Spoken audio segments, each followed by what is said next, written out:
नमस्कार दोस्तों, आंजनेय भक्ति चैनल में आपका स्वागत है। आज का वीडियो बहुत मज़ेदार होने वाली है। कृपया वीडियो को स्किप ना करते हुए आखिर तक सुनिए, तो जान पाएंगे नाम जप की महिमा कितनी अपार है, नाम जप के कितने लाभ है।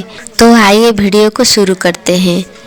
एक संत महात्मा श्यामदास जी रात्रि के समय में श्री राम नाम का अजब अजब करते हुए अपनी मस्ती में चले जा रहे थे।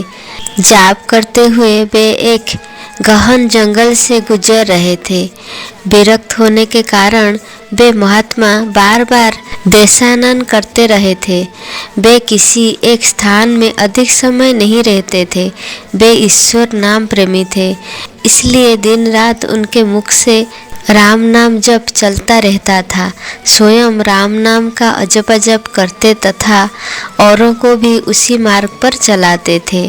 श्यामदास जी गहन जंगल में मार्ग भूल गए थे, पर अपनी मस्ती में चले जा रहे थे कि जहाँ राम ले चले वहाँ। दूर अंधेरे के बीच में बहुत सी दीपमालाएं प्रकाशित थी। महात्मा जी उसी दिशा की ओर चलने लगे। निकट पहुंचते ही देखा कि वट वृक्ष के पास अनेक प्रकार के वाद्य यंत्र बज रहे हैं। नाच गान और शराब की महफिल जमी है। कई स्त्री पुरुष साथ में नाचते कूदते हंसते तथा औरों को हंसा रहे हैं। उन्हें महसूस हुआ कि वे मनुष्य नहीं, प्रेतात्मा है। श्यामदास जी को देखकर एक प्रेत ने उनका हाथ पकड़कर कहा, ओ मनुष्य, हमारे राजा तुझे बुला रहे हैं, चल। श्यामदास जी मस्त भाव से राजा के पास चले गए, जो सिंहासन पर बैठा था। वहाँ राजा के इर्द गिर्द कुछ प्रेत खड़े थे। प्रेतराज ने कहा, तुम ईश्वर क्यों आए? हमारी मंडली आज मदमस्त हुई है। इस बात का तुमने विचार नहीं किया, तुम्हें मौत का डर नहीं है। अट्टहास करते हुए महात्मा श्यामदास जी बोले, मौत का डर और मुझे? राजन, जिसे जीने का मोह हो उसे मौत का डर होता है। हम साधु लोग तो मौत को आनंद का विषय मानते हैं। ये तो देह परिवर्तन है, जो प्रारब्ध कर्म के बिना किसी से हो नहीं सकता। प्रेतराज बोले, तुम जानते हो हम कौन हैं? महात्मा जी बोले, मैं अनुमान करता हूँ कि आप प्रेतात्मा हो। प्रेतराज बोला, तुम जानते हो लोग समाज हमारे नाम से कांपता है। महात्मा जी बोले, प्रेतराज, मुझे मनुष्य में गिनने की गलती मत करना। हम जिंदा दिखते हुए भी जीने की इच्छा से रहित मृत्यु तुल्य हैं। यदि जिंदा मानो तो भी आप हमें मार नहीं सकते। जीवन मरण कर्माधीन है। मैं एक प्रश्न पूछ सकता हूँ क्या? महात्मा की निर्भयता देखकर प्रेतों के राजा को आश्चर्य हुआ कि प्रेत का नाम सुनते ही मर जाने वाले मनुष्यों में एक इतनी निर्भयता से बात कर रहा है। सचमुच ऐसे मनुष्यों से बात करने में कोई हरकत नहीं। प्रेतराज बोला, पूछो क्या प्रश्न है? महात्मा जी बोले, प्रेतराज, आज यहाँ आनंदोत्सव क्यों मनाया जा रहा है?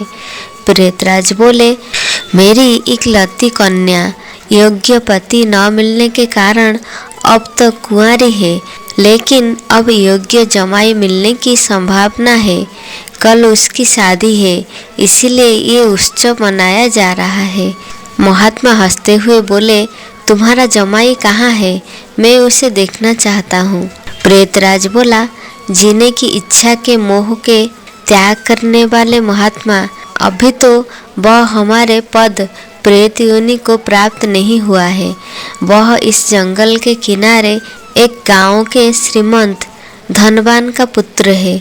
महादुराचारी होने के कारण वह इस वक्त भयानक रोग से पीड़ित है।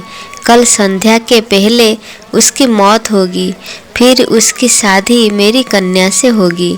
इसलिए रात भर गीत नृत्य और मद्यपान करके हम आनंदोत्सव मनाएंगे। श्यामदास जी वहाँ से विदा होकर श्री राम नाम का अजब अजब करते हुए जंगल के किनारे के गांव में पहुँचे। उस समय सुबह हो चुकी थी। एक ग्रामीण से महात्मा ने पूछा, इस गांव में कोई श्रीमान का बेटा बीमार है? ग्रामीण ने बताया, हाँ महाराज, नवलास सेठ का बेटा साकलचंद 1 वर्ष से रोगाग्रस्त है। बहुत उपचार किए पर उसका रोग ठीक नहीं होता। महात्मा जी नवराज सेठ के घर पहुँचे। साकलचंद की हालत गंभीर थी, अंतिम घड़ियाँ थी। फिर भी महात्मा को देखकर माता पिता को आशा की किरण दिखी। उन्होंने महात्मा का स्वागत किया। सेठ पुत्र के पलंग के निकट आकर महात्मा राम नाम की माला जपने लगे। दोपहर होते होते लोगों का आना जाना बढ़ने लगा। महात्मा जी बोले, क्यों साकलचंद, अब तो ठीक हो? साकलचंद ने आंखें खोलते ही अपने सामने एक प्रतापी संत को देखा तो रो पड़ा। बोला, बाप जी, आप मेरा अंत सुधारने के लिए पधारे हो। मैंने बहुत पाप किए हैं, भगवान के दरबार में क्या मुंह दिखाऊंगा? फिर भी आप जैसे संत के दर्शन हुए हैं, ये मेरे लिए शुभ संकेत है। इतना बोलते ही उसकी सांस फूलने लगी, वह खांसने लगा। श्यामदास जी बोले, बेटा निराश ना हो, भगवान राम पतित पावन है। तेरी यह अंतिम घड़ी है, अब काल से डरने का कोई कारण नहीं। खूब शांति से चित्त वृत्ति के तमाम वेग को रोककर श्री राम नाम के जप में मन को लगा दो। अजपा जप में लग जा। शास्त्र कहते हैं, चरितम रघुनाथस्य शतकोटि प्रविस्तरम अकेकम अक्षरम पुण्य महापातक नाशनम। अर्थात 100 करोड़ शब्दों में भगवान राम के गुण गाए गए हैं। उसका एक एक अक्षर ब्रह्महत्या आदि महापापों का नाश करने में समर्थ है। दिन ढलते ही साकलचंद की बीमारी बढ़ने लगी। वैद्य हकीम बुलाए गए, हीरा भस्म आदि कीमती औषधियाँ दी गई, किंतु अंतिम समय आ गया। यह जानकर महात्मा जी ने थोड़ा नीचे झुककर उसके कान में राम नाम लेने की याद दिलाई। राम बोलते ही उसके प्राण पखेरु उड़ गए। लोगों ने रोना शुरू कर दिया। शमशान यात्रा की तैयारियां होने लगी। मौका पाकर महात्मा जी वहां से चल दिए। श्यामदास जी नदी तट आकर स्नान करके नाम स्मरण करते हुए वहां से रवाना हुए। शाम ढल चुकी थी। फिर वे मध्य रात्रि के समय जंगल में उसी बट वृक्ष के पास पहुँचे। प्रेत समाज उपस्थित था। प्रेतराज सिंहासन पर ताश होकर बैठे थे। आज गीत नृत्य हास्य कुछ नहीं था। चारों ओर करुण आक्रंद हो रहा था। सब प्रेत रो रहे थे। महात्मा ने पूछा, प्रेतराज, कल तो यहाँ आनंदोत्सव था, आज शोक समुद्र लहरा रहा है, क्या कुछ अहित हुआ है? प्रेतराज बोले, हाँ भाई, इसीलिए रो रहे हैं। हमारा सत्यानाश हो गया।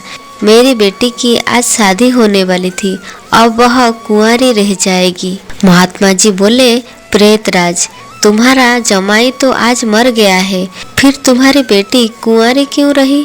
प्रेतराज ने चिढ़कर कहा, तेरे पाप से मैं ही मूर्ख हूँ कि मैंने कल तुझे सब बता दिया। तूने हमारा सत्यानाश कर दिया। महात्मा जी ने नम्र भाव से कहा, मैंने आपका अहित किया, ये मुझे समझ में नहीं आता। क्षमा करना, मुझे मेरी भूल बताओगे तो मैं दोबारा नहीं करूँगा।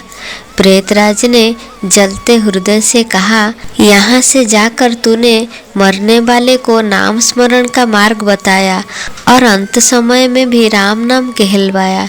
इससे उसका उद्धार हो गया और मेरी बेटी कुंवारी रह गई। महात्मा जी बोले, क्या सिर्फ एक बार राम नाम जप लेने से वह प्रेत योनि से छूट गया? आप सच कहते हो? प्रेतराज बोले, हाँ भाई, जो मनुष्य राम नाम जप करता है वह राम नाम जप के प्रताप से कभी हमारी योनि को यानी प्रेत योनि को प्राप्त नहीं होता है। भगवत नाम जप में नरक को धारणी शक्ति है। प्रेत के द्वारा राम नाम का यह प्रताप सुनकर महात्मा जी प्रेमाश्रु बहाते हुए भाव समाधि में लीन हो गए। उनकी आंखें खुली तब वहाँ प्रेत समाज नहीं था। बाल सूर्य की सुनहरी किरणें वट वृक्ष को शोभायमान कर रही थी।